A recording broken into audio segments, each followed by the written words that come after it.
To give you a little background on Ron Nerland and the scholarship, Ron Nerland is a third-generation Alaskan.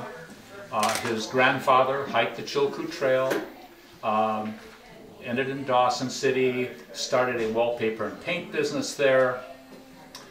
When things kind of petered out in Dawson City, his grandfather migrated to Fairbanks and started the same business here. That business eventually grew into a home furnishings business.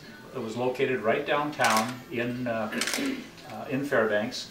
And it flourished until about the mid-'80s when the economy went kind of in the dumpers at that time, and the business kind of faded away, unfortunately, because at the time, and I worked with the Nerlands for about 15 years and with Ron Nerland.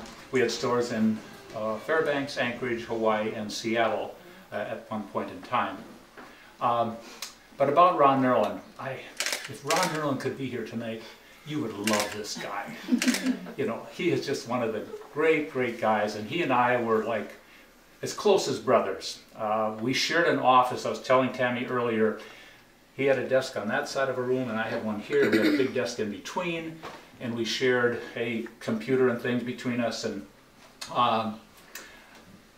I've never worked with anyone in my life that we had this kind of relationship and camaraderie and kind of thought the same way, and we just worked well together.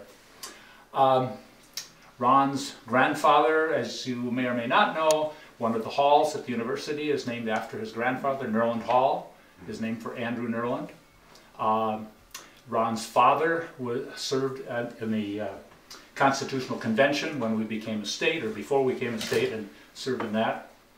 So he has a lot of history within his family. And then Ron was very active civically within our community.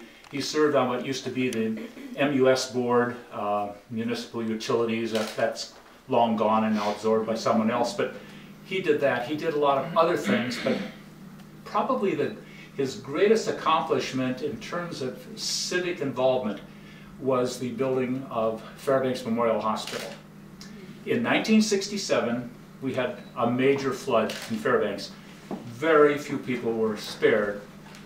The flood kind of did in our hospital, St. Joseph's, which is now Denali State Bank building. That was our original hospital. And the flood didn't spare the hospital either.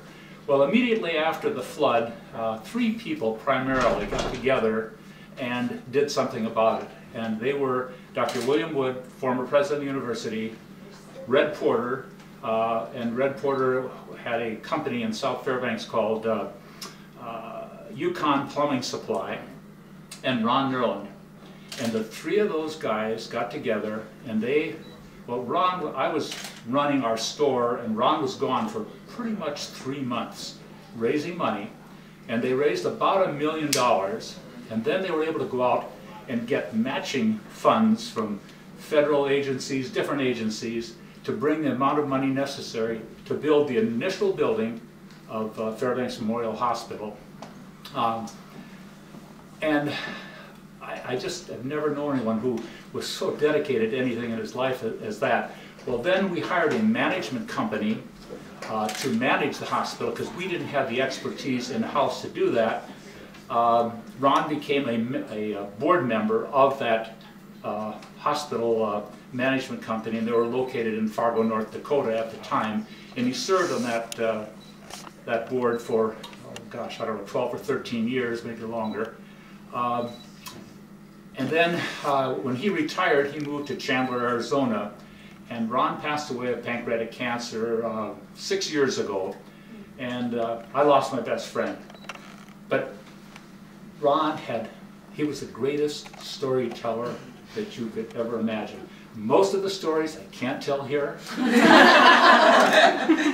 But one of the things about him, he remembered punchlines. But if he didn't, he'd take out his billfold, and in his billfold, he'd have a piece of paper, and it would unravel, and it would be like this long. And he'd have punchlines on this thing. And then he could rattle off these stories. And I have to tell you that I've heard Ron Nerland's stories for as long as we knew each other, and that was, we met in 1959 when I came to Fairbanks. He would start telling a story, and before he got 5 words out of his mouth, and I'd heard the story maybe 10 times before, I would start laughing inside, because he had a way of telling stories, whether they were, you know, bawdy stories or not. And I'd start laughing. By the time he got to the punchline, you know, I was a full-out, you know, belly laugh, just out loud. He was that kind of guy, and you would have loved to have known him, and that's my friend Ron Nerland.